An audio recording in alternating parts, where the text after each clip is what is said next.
호주 유학클럽 TV 여러분 안녕하세요. 호토박입니다. 호주 고3 유학생과 영주권의 관계. 한국에서 바로 오는 유학생하고요. 호주에서 하이스쿨을 졸업하고 이제 대학을 지나가는 학생들하고 보는 관점이 많이 다르거든요. 그리고 오늘 이 방송은요. 호주에 있는 고3 유학생, 이제 대입을 앞두고 있는 고3 유학생, 그리고 자녀를 홀로 유학을 보내거나 혹은 엄마와 함께 호주에 유학 와 있는 이 부모님들도 꼭 좀 보셔야 되는 영상입니다. 자, 호주 고3 유학생과 영주권의 관계, 어떤 다른 점이 있는지 들어가 보시죠. 자, 먼저 호주 12학년 유학생, 이제 뭐 10학년부터 유학을 왔을 수도 있고요. 초등학교 과정부터 호주에서 계속 유학을 한 학생도 있을 거고 좀 다양합니다. 그 학생들이 반드시 알아야 될 사항이 있습니다. 첫째, 나는 호주 학생들과 비자 조건이 다르다. 이거 왜 잘 학생들이 인식을 못하냐면요. 보통 초중고 과정의 어린 학생들은 학비를 자기가 부모님한테 서포트 받아서 자기 손을 거쳐서 내는 게 아니잖아요. 부모님이 다 뭐 공립학교면 교육청으로 냈을 거고 사립학교면 사립학교로 직접 내셨을 거지 그 어린 학생 손을 거치지 않잖아요. 그러니까 학생들은 학교 다닐 때 내가 호주 아이들하고 별로 다른 걸 잘 못 느낍니다.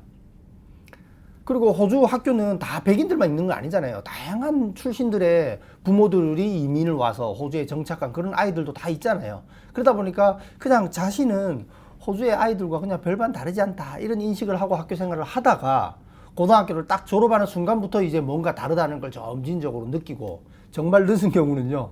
대학을 졸업할 때 다 돼가서 느끼게 됩니다. 그건 정말 문제가 있죠.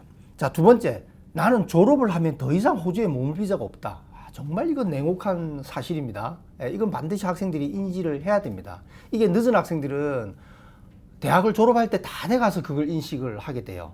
졸업한 다음에 특히 하이스쿨부터 호주에서 다녔다? 그럼 호주 생활이 이미 꽤 긴 아이들이잖아요. 그럼 이 아이들 대부분은요, 대학을 졸업하게 되면 호주의 자기 친구들처럼 자기도 호주에서 취업을 하고 경력을 쌓고 싶어 해요. 그런데 자기에게는 비자가 없잖아요. 대학을 졸업하고 호주에서 취업을 한다? 그럼 대부분 전문직으로 나아갈 텐데 영주권 없이 전문직으로 나아갈 수는 없잖아요. 그래서 그 시점에 한국으로 돌아가야 된다는 걸 현실을 잘 못 받아들여요. 이건 반드시 고등학교를 졸업을 앞둔 학생들이 어느 정도는 좀 인식을 좀 할 필요가 있다 이렇게 보고요. 그리고 나는 유학생 학비를 내야 된다. 부모님이 학비를 내는 건 대충 아는데 정말 내가 이제 하이스쿨을 졸업하고요. 대학생이 됐습니다. 그럼 이제 대부분 알바를 시작합니다. 보통 저희 조교 학생들 보면요. 고등학교를 보통 여기는 이제 주마다 조금 다르긴 하지만 뭐 10월 말이면 벌써 하이스쿨이 끝나거든요. 대입시험도 끝나요. 그리고 대학은 한 2월달, 3월달에 시작을 하잖아요. 그 기간에도 한국을 가는 아이들도 있지만 다양한 알바들을 많이 합니다. 그 알바들을 할 때 보통 얘네들은 뭐 이제 하이스쿨을 졸업하고 이렇게 됐으니까 보통 주에 몇백 불씩 버는 건 어렵지 않거든요. 그런데 나중에 보니까 내 대학 학비, 내가 하이스쿨을 다녔을 때 그 학비가 이렇게 큰 돈이었구나라는 걸 그제서야 알아요. 자기가 실제 일을 해서 몇백 불 주에 벌어보니까 이게 그렇게 큰 돈이었다는 걸 이제 인식을 하게 됩니다. 그래서 나는 유학생 학비를 내야 되는데 대학교도 계속 내야 됩니다. 이게 왜 중요하냐면요. 고등학생들이, 고3 학생들이 호주 대학을 지원할 때 각 주정부별로 이제 그 대학 지원 창구가 있잖아요. 뭐 뉴사우스웨일즈하고 캔버라는 UAC라고 유액이라고 보통 이야기합니다. 퀸슬랜드 지역 같은 경우는 큐텍, 빅토리아주 같은 경우는 V텍, 뭐 나머주는 SA텍 뭐 이렇게 이야기를 합니다. 그걸 통해서 대학을 지원할 때 학생들은 그냥 자기가 좋아하는 전공을 선택하는데 복수 전공을 많이 선택을 해요. 복수 전공이 나쁘다는 게 아니고요. 복수 전공을 하면 3년 과정 IT가 예를 들어 IT랑 사이언스랑 복수 전공을 한다? 그럼 4년 5년이 돼버려요.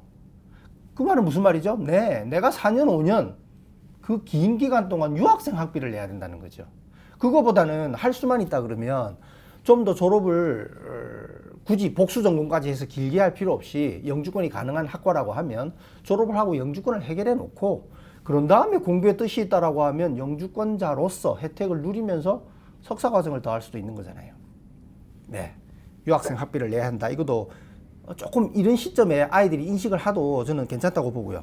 결국은 호주 취업, 영주권이 있어야 된다. 이건 아이들이 꼭 빠르면 빠를수록 저는 나쁘지 않다고 봅니다. 다르다는 건 아이들이 인식을 해야 되니까, 그죠? 장점도 있습니다. 호주 대학에 입학할 때 full paying student거든요. 그러니까 학비를 다 내요. 그러니까 아무래도 이제 입학 조건이 에이타라고 하는 호주 수능 점수가 뭐 과에 따라서 1, 2점 혹은 뭐 3, 4점 이상 낮은 경우에도 입학학을 받는 경우는 있거든요. 뭐 이건 뭐 굳이 따지자 그러면 장점일 수가 있습니다. 조금 더 세부적으로 제가 유리한 점하고 불리한 점을 또 다시 한번 살펴보면요. 자, 먼저 호주에서 12학년을 졸업한 아이들이 절대적으로 유리한 건 영어죠. 네. 아무래도 한국에서 이미 고등학교를 졸업하고 뭐 대학을 1년 다니다가 혹은 대학을 졸업한 다음에 호주에 뭐 유학을 온다? 주로 이제 영주권을 목적으로 호주에 유학을 많이 오니까요. 그 학생들의 영어 수준과 호주에서 하이스쿨을 졸업한 아이들의 영어 수준은 네, 이건 완전히 다른 거죠. 이건 마치 있잖아요. 어학 시험, IELTS든 PT든 토플이든 이런 시험을 쳐서 받는 점수에서 나오는 그 차이 이외에 훨씬 다른 어떤 큰 차이들이 있습니다. 그게 이제 문화적인 적응일 수도 있는 거고요. 시험 점수에는 안 나오지만 분명히 다른 거거든요. 그리고 이 하이스쿨을 경험했다라는 거는 호주에서 이렇게 생활할 때 대단한 경험치가 됩니다. 이건 마치 이런 겁니다. 뭐 한국에서 이렇게 뭐 남자들이 뭐 술자리에 이렇게 모여서 술 한잔 하다가 과거 뭐 군대 생활 이야기하는데 옆에 군대 안 갔다 온 친구가 있다 그러면 약간 뭐라 그럴까, 주워 들은 건 있지만 마치 그런 것 같아요. 호주에서 하이스쿨을 나오고 호주에서 사회생활을 하는 것과 호주에서 하이스쿨을 나오지 않은 사람과는 분명한 차이는 있습니다. 그리고 대부분 워킹 할리데이는 이 호주에서 조교학을 출신한 아이들이 대학을 갈 때는 워킹 할리데이를 당장 쓰지는 않거든요. 그래서 대부분 이게 아직 남아 있습니다. 근데 한국에서 영주권 유학에 도전하는 사람들 상당수는 워킹 할리데이 비자라는 것을 통해서 호주 경험을 처음 하게 되고, 그리고 그 비자를 이미 써버린 상태에서 영주권 유학에 도전하니까 아무래도 이제 굉장히 이 뭐라 그럴까, 강력한 무기가 될 수 있는 이 카드 하나를 써버린 거죠. 그러나 이제 여기서 조교학 출신 아이들은 그게 대부분 아직 남아있는 경우가 많아서 보통 대학을 졸업하고 영주권의 어떤 프로세스를 갈 때는 이 졸업 비자가 결코 그렇게 긴 시간은 아니거든요. 그때 워홀 비자가 살아있으면 확실히 이건 장점이 될 수가 있고요. 자, 불리한 점은요, 지역 이동을 잘 못합니다. 이게 어떤 거냐면요, 자, 만약에 멜번에서 하이스쿨을 졸업했습니다. 조교학을 와서 뭐 4, 5년 이상 공부를 하고 멜번에 있는 하이스쿨 12학년을 졸업했다고 쳐요. 자, 그러면 호주 대학 갈 때 어떻게 됩니까? 네, 자기 친구들 다 멜번에 있는 대학 가잖아요. 멜번 대학 가고 모나시 대학 가고 뭐 디킨 대학 가고 가잖아요. 근데 왜 나는 딴 도시에 가야 돼? 아이들 이렇게 생각할 수 있습니다. 그러나 여러분들 제 유튜브 영상을 좀 보시거나 호주 영주권 유학에 대해서 조금 아시는 분들 다 아시죠? 네, 호주 이민제도는요, 대도시에 공부한 사람이 아무래도 불리합니다. 호주 인구 분산 정책을 펼치니까요. 지금도 불리하고 앞으로도 이 큰 줄기는 변하지 않을 겁니다. 시드니, 멜번, 브리스번에서 공부한 게 확실히 불리하거든요. 그리고 빅토리아주, 뉴사우스웨일즈주, 퀸슬랜드주에서 공부한 게 다른 주에서 공부한 것보다는 좀 더 기회가 적은 건 사실이고, 이 큰 흐름은 앞으로도 변하지 않을 겁니다. 그러면 내가 졸업하고 내 전공 분야에 취업을 하려면 영주권이 선행돼야 되는데, 그러려면 좀 전략적으로 내가 하고자 하는 이 전공을 멜번 아닌 곳으로도 좀 볼 수 있어야 되죠. 근데 아이들이 그렇게 안 된다는 겁니다. 한국에서 바로 유학 오는 학생들은요, 이걸 잘 살펴서 내가 어떤 지역, 왜 어차피 나는 호주 경험을 해본 거 별로 없으니까 내가 영주권 유학을 도전한다? 그러면 그거에 포커스를 맞춰서 지역을 선정할 수가 있는데, 호주에서 12학년 졸업한 아이들은 이게 잘 안 됩니다. 내가 시드니에서 졸업했는데 내 친구 다 시드니 있는데 시드니 대학 가고 UNSW 대학 가고 UTS 대학 가는데 나는 왜 저기 다른 도시의 대학을 가야 돼? 이거 잘 못 받아들입니다. 그나마 제가 이제 진행을 해보면요, 호주에 삼촌이 있었습니다. 호주에 이모가 있었어요. 영주권자 친인척이 있었어요. 그래서 그 집에서 이렇게 좀 생활한 조교학 출신들은 그래도 잘 받아들여요. 왜? 삼촌 이모가 그거에 대한 내용을 어느 정도 인지하고 계시니까 잘 설득을 좀 하는 편이죠. 그러나 아이 혼자 이렇게 와 있는 경우가 특히 이걸 잘 못 받아들입니다. 자, 두 번째, 전공 선택에서 아이들이 영주권과 매칭이 잘 안 돼요. 왜? 자기가 공부하고 싶은 전공이 있잖아요. 예를 들어 뭐 디자인을 공부하겠다는 아이한테 영주권이 잘 되니 간호학과로 가라? 이건 있을 수 없잖아요. 아이 적성이 얼마나 중요한데, 그죠? 그렇다고 해서 조교학을 여기서 공부했다? 그럼 어쨌든 졸업하고 나서 호주에서 취업을 하고 싶은데, 자신의 전공이 MLT SS라고 하는 중장기 필요 직종에 속하지 않을 때는 영주권이 해결되기 어렵거든요. 그럴 때는 이제 하나의 대안으로는 IT라는 큰 범위 안에 또 디자인이 있잖아요. 컴퓨터 베이스를 두고 또 디자인하는 분야도 있잖아요. 이런 것들은 또 IT를 통해서 영주권을 해결하고, 또 자기가 공부하고 싶은 디자인하고 크게 벗어나지 않는 범위 내에서 또 공부를 해나갈 수 있는 그런 방안들도 있거든요. 예를 들어서 뭐 또 실험실에서 이렇게 막 연구하고 하는 이런 것들을 좀 좋아하는데 일반 대학에 보통 이런 뭐 사이언스 과정을 간다. 영주권이 해결되기 어려워요. 뭐 에임스라고 하는 그 기술심사 기관이 있는데 직종으로는 메디컬 레버러토리 사이언티스트라고 하는 직종이 있어요. 그거는 이제 이미 그 기술심사 기관에서 정해놓은 그 대학에 그 과를 나왔을 때 그 분야로 나아갈 수가 있거든요. 같은 뭐 어떤 사이언스 계통이라고 해도 이거 또 영주권이 되는 쪽이 있고 안 되는 쪽이 있습니다. 이런 것들 12학년 학생들이 잘 모르잖아요. 그래서 이런 부분들, 그리고 나는 뭐 경영학을 하고 싶어요, 마케팅을 공부하고 싶어요. 그러나 경영학을 가지고 영주권이 해결되기는 좀 어렵지만 또 역시 경영정보라고 하는 그 보통 줄여서 이제 IS라고도 하는데요. 이런 분야로 나아간다라고 하면 그것도 영주권이 또 해결될 수 있거든요. 그리고 뭐 커머스라는 부분 있잖아요. 이건 뭐 아주 범위가 넓은 뭐 상경 계열인데 그 안에서도 내가 어카운팅에 관련된 과목들을 좀 뭐 선별해서 들으면 나머지는 다 제가 선택해서 들을 수 있고요. 자기가 좋아하는 분야로 이렇게 되면 영주권이 될 수 있거든요. 그러니까 아이들이 원하는 전공에 최대한 연관성이 있으면서 또 졸업하고 나서 호주에서 취업할 수 있는, 즉 영주권에 도전해 볼 수 있는 그런 전공들을 찾아주는 게 12학년들한테 또 아주 중요한 포인트가 될 수 있죠. 그리고 또 불리한 점 하나가 호주에서 이렇게 하이스쿨을 졸업하고 대학을 졸업했다? 그러면 만 18세쯤에 대학에 들어갔으니까 호주 대학은 대부분 뭐 3년 과정, 4년 과정. 졸업해도 만 25세가 안 돼요. 22세, 23세 이렇게밖에 안 돼요. 뭐 일부러 학업을 늦추지 않는 이상은요.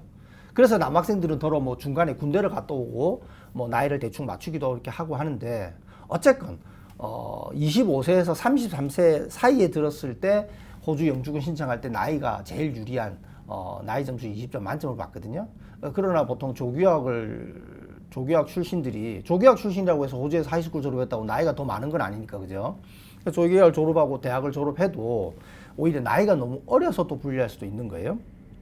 그리고 CCL 점수라고요. 보통 이제 점수제 이민을 할 때 다양한 그 점수표가 있는데 거기에 보면 이제 그 호주가 이제 주요 언어라고 하는 그 메이저 언어를 유창하게 잘한다라고 하는 그 기준에 부합하면 또 5점 추가 점수를 주거든요. 전 세계 모든 언어가 다 되는 건 아니고요. 한국도 메인 언어에 들어가기 때문에 한국어를 유창하게 잘한다. 그럼 한국어 유창하게 잘한다는 기준이 뭐냐? 이 CCL 시험이라는 걸 통과해야 되는데 이게 보통 이제 한국에서 뭐 초등학교 과정만 하고 호주에 왔다 그러면 한국어는 여전히 잘하긴 하지만 한국어에 있는 그 뭐라 그럴까 한자어에서 온 단어들 이런 것들을 잘 못 쓰거든요. 그런 아이들은 오히려 또 불리합니다. 뭐 10학년 때부터 조교하고 왔다 이러면 뭐 문제가 없을 텐데요. 그래서 이 CCL이 이제 뭐 이 통번역 과정 같은 이제 그런 시험인데 이게 오히려 또 불리할 수도 있고요. 5번 이것도 참 학생들이 많이 자기 사실은 뭐 몰랐는데 이럴 줄 몰랐다. 뭐 약간은 뭐 서운하다 호주 정부에 뭐 이런 감정을 많이 호소하는데 조교학 출신 학생들이 이제 하이스쿨을 졸업하고 호주 대학에 들어가서 이제 대학 생활을 하는데 대학 학비는 자기가 이제 유학생 학비라는 걸 내는 걸 알아요. 아는데 이게 보니까 호주 친구들은 정부에서 돈을 받네. 예, 유스 얼런스라고요. 그 부모의 소득에 따라서 이 금액은 조금 가변적이긴 한데 보통 유스 얼런스를 다 받게 되면요 2주에 367불씩 받습니다. 굉장히 큰 돈이죠. 한 달에 700불이 넘어요. 만약에 부모와 떨어져서 보통 호주는 하이스쿨 졸업하고 대학생이 되면 부모와 떨어져서 독립하는 부모가 살고 있는 도시가 아닌 먼 도시로 대학을 가서 그렇다기보다 보통 스스로 이제 경제 자립을 많이 하거든요. 그런 학생들은 2주에 530불, 4주에 1000불이 넘어요. 근데 나는 열심히 알바해서 그 돈을 벌어야 되는 그 상황에 맞닥뜨려 보면 야 이거 너무 차이 난다 이런 걸 또 절감하게 되거든요. 그러니까 아무래도 이제 경제적으로도 학비는 그렇다 치고 생활비까지 벌어서 스스로 해결하려고 하는 유학생들이 한 달에 뭐 700불, 1000불씩 정부로부터 지원을 받는 이 호주 학생들하고 같이 이렇게 에너지를 공부에 다 이렇게 집중해서 쏟는다. 그만큼 시간적으로 알바할 시간이 또 들어가야 되니까 좀 불리할 수도 있죠. 그래서 호주 취업의 필수 요소는 영어도 중요하고 기술도 중요하지만 반드시 그 비자가 선행돼야 됩니다. 이 비자가 바로 영주권, 전문직일 경우에는 영주권이라고 이렇게 보셔야 됩니다. 그래서 절대 이 순서는 바뀌지 않습니다. 호주에서 조교학 나오고 호주에서 대학을 졸업했다? 예, 영어 충분하고 이제 대학까지 나왔으니까 그 관련 분야 전공 지식도 있고 다 됐죠. 그러나 이 비자가 해결되지 않고서는 취업은 없다. 예, 호주를 떠나야 한다. 이 현실을 아이들이 조금 더 일찍 받아들이고 대학 전공을 선택하고 이렇게 계획을 세우는 게 좀 더 현실적이지 않을까. 자, 그래서 호토바기 조언. 호주 12학년 졸업 전에 아이들이 비자에 대해서 충분히 좀 숙지를 하는 게 필요하다.